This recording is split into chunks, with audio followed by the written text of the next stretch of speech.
All right, good afternoon, everyone. Happy Friday. It is just me today, and it has been a week.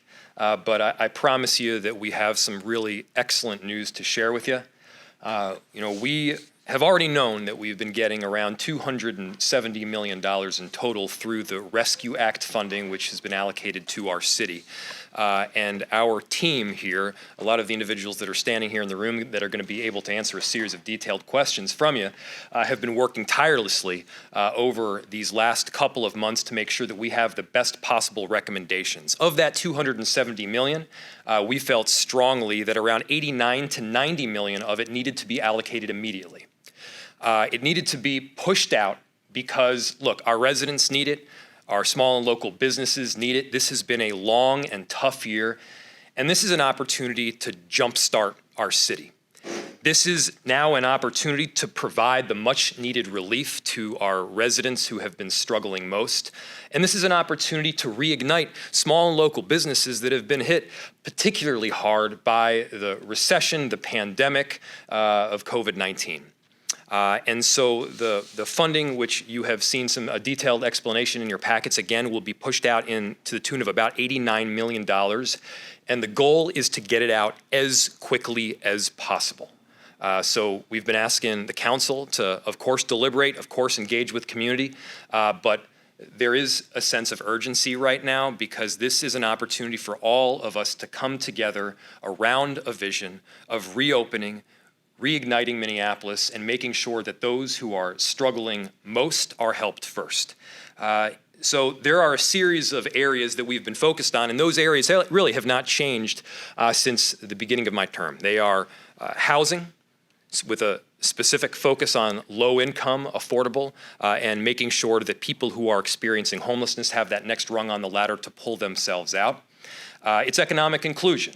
And making sure that our BIPOC community are not just key players at the table, but they are also key beneficiaries of the decisions and of the allocations of funding that are made. And the final piece, and this has been particularly critical lately, is safety.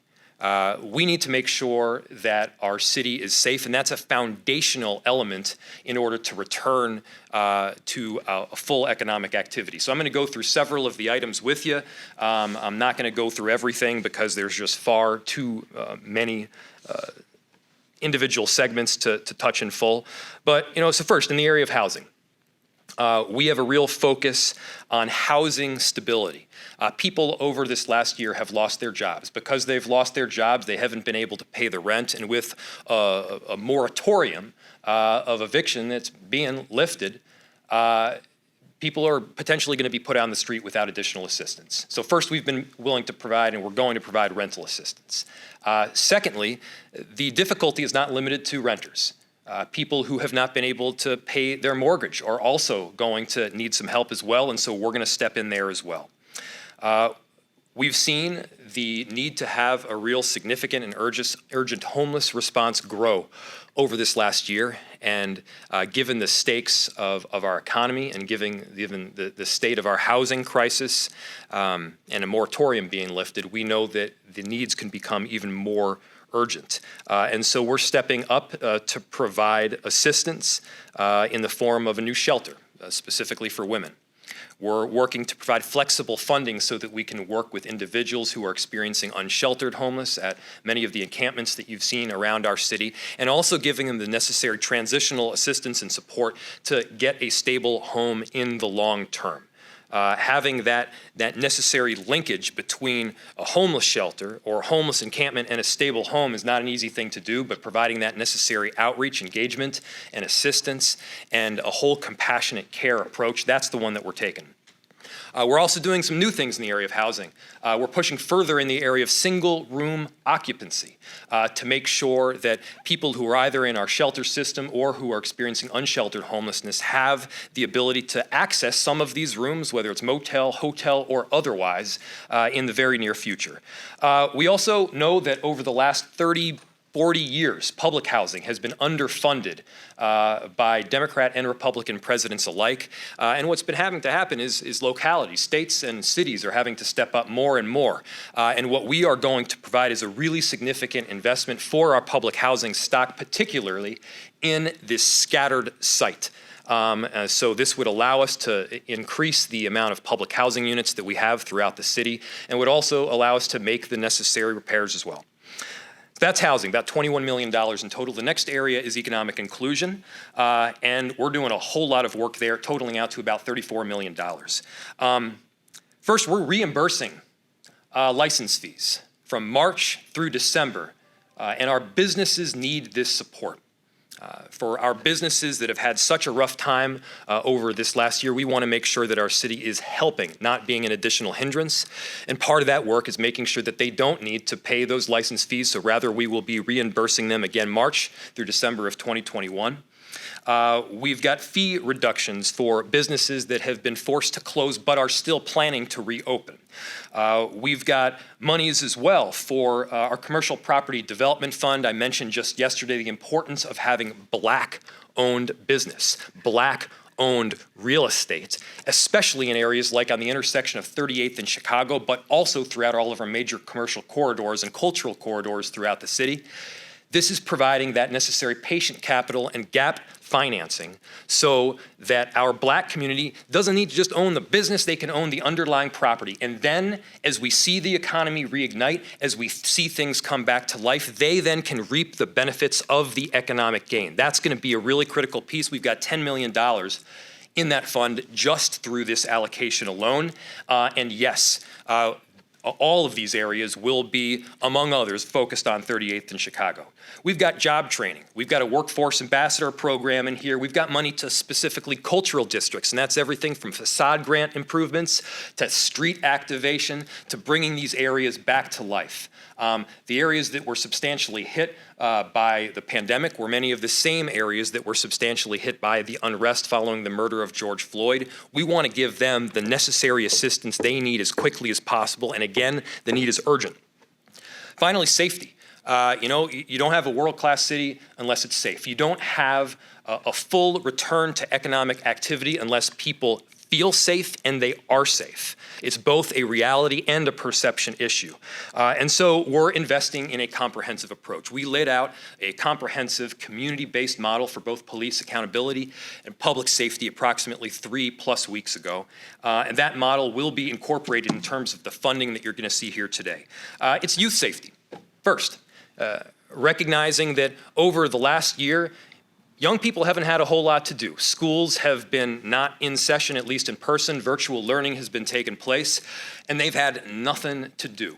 And what happens when they got nothing to do is they're getting involved in the wrong activities. And we want to, rather than having them pick up a gun, we want to make sure that they pick up a pen or a basketball. They pick up a protractor, if they still use those things. I'm not really sure. But we want to make sure that they, in every sense of the word, have activities to do. And there will be money invested in it. There's violence prevention work that'll happen right now. We've got significant monies that'll go on everything from our violence interrupters model through our Office of Violence Prevention to making sure that we're working directly with community organizations around this concept of safety. We know that's going to be of critical importance.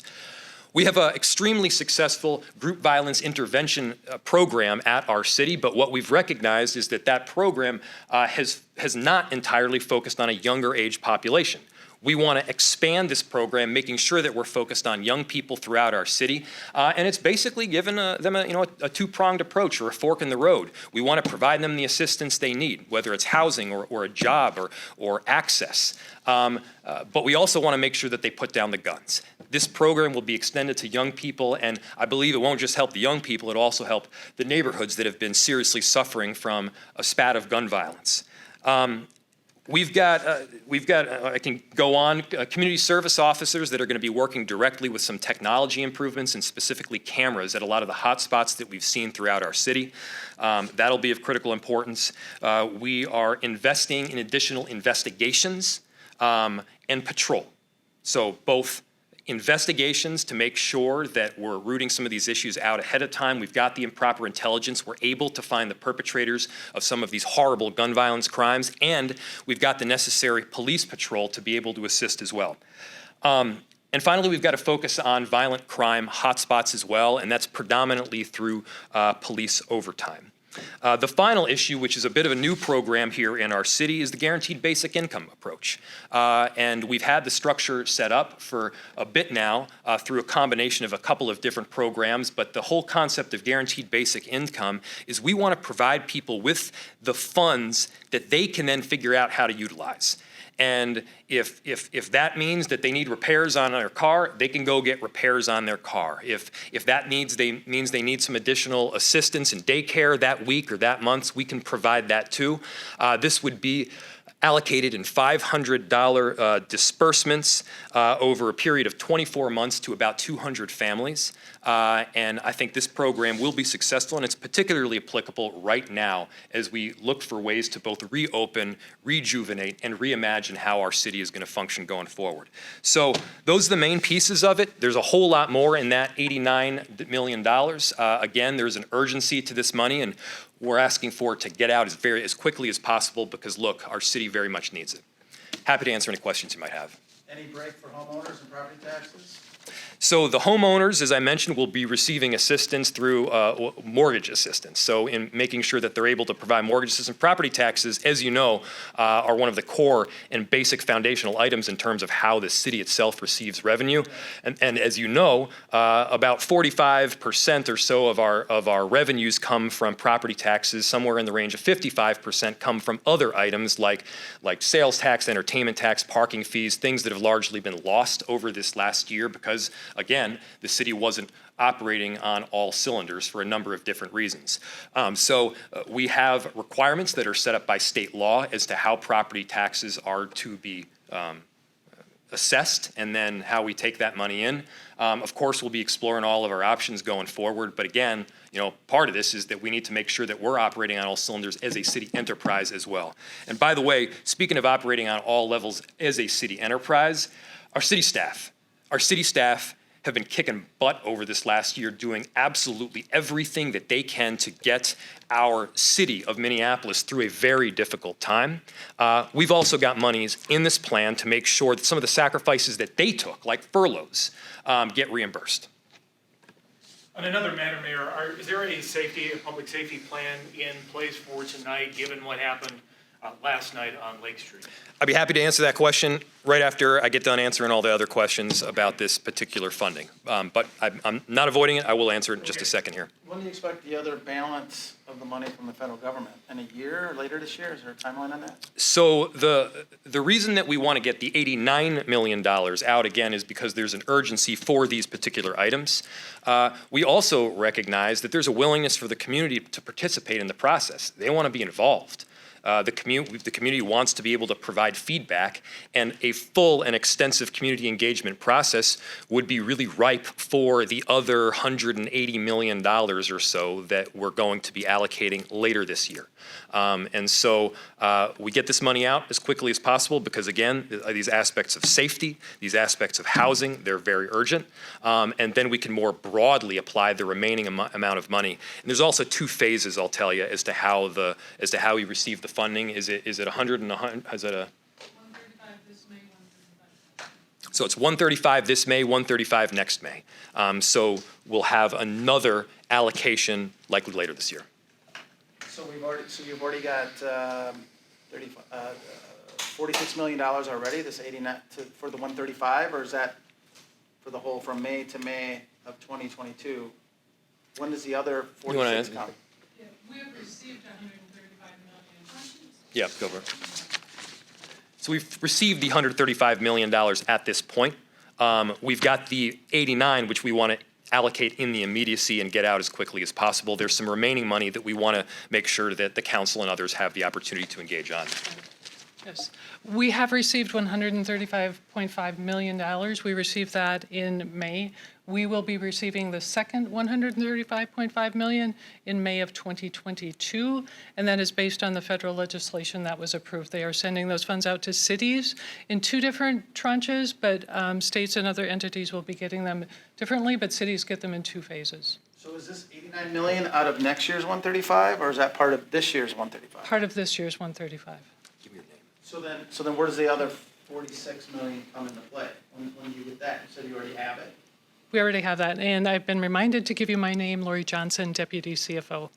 So yes, that other money is here, and as the mayor stated, it wants to go through a robust process to allocate those funds.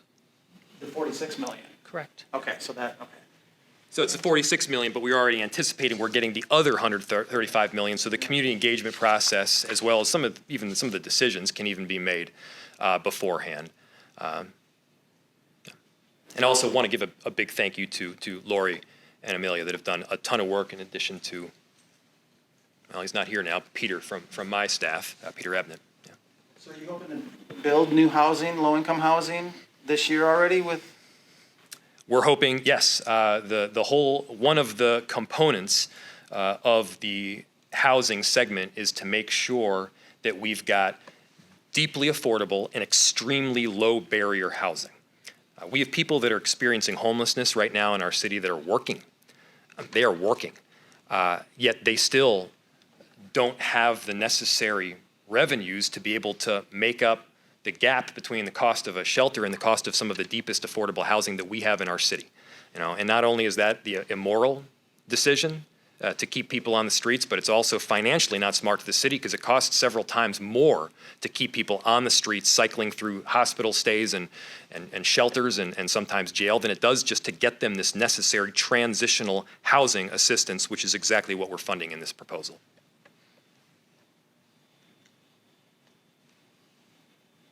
Mayor, back to the other issue regarding Lake Street. Yep. Is there a public safety plan, policing plan in place for tonight, given what happened last night? Yeah, so the question was, is there an additional public safety plan that is applying to Lake Street, but also throughout the city tonight? Yes, there is. So I've been working very closely with our chief, Arredondo, who has also been working with a number of different jurisdictional partners around getting the necessary resources that we need in this city. And that's everything from bringing additional officers on through overtime, which we will be doing, providing both a strike and CERT teams. And it's also making sure that some of these other mutual jurisdictional partners like Hennepin County, I know, are bringing a number of their deputies in, up to around 100, and assistance from the State Patrol as well. Have you been in touch with Governor Walz, and have you considered requesting the National Guard? My office has been in contact with the governor's office. You know, we have not made that request for the National Guard at this point, but certainly we have options on the table. I know MPD was not involved with this particular arrest yesterday, but is the department involved in any capacity with the U.S. Marshals Northstar task force that apparently carried this out? I discussed this with the chief, and the answer is no. What is your message to anyone in the area there tonight? I'm sorry, can you repeat that one more time for me? Yeah, what is your message to anyone that's in the area there tonight, Friday night, maybe going out, or business owners? What is your message to them? Look, our city has been through a whole lot of pain over this last year. I think there's great urgency to be out and to making sure that we're with one another. And you know, certainly people are going to want to be expressing their First Amendment rights and their ability to protest, and we want to support that wherever and whenever we can. You know, we also have a very deep obligation to make sure that individuals that are involved in any form of looting or rioting, which we saw at least several attempts last night, will be dealt with. That's just not acceptable in any way, shape, or form. And you know, the message is very clearly, if you're going down that route, you're going to be arrested. One more? Anybody? Was MPD informed that this operation was happening yesterday afternoon? I've talked with the chief about it. Certainly, I'm not aware of the information that we had ahead of time, but I can certainly get more details for you on that. Thank you. All right, thanks everybody.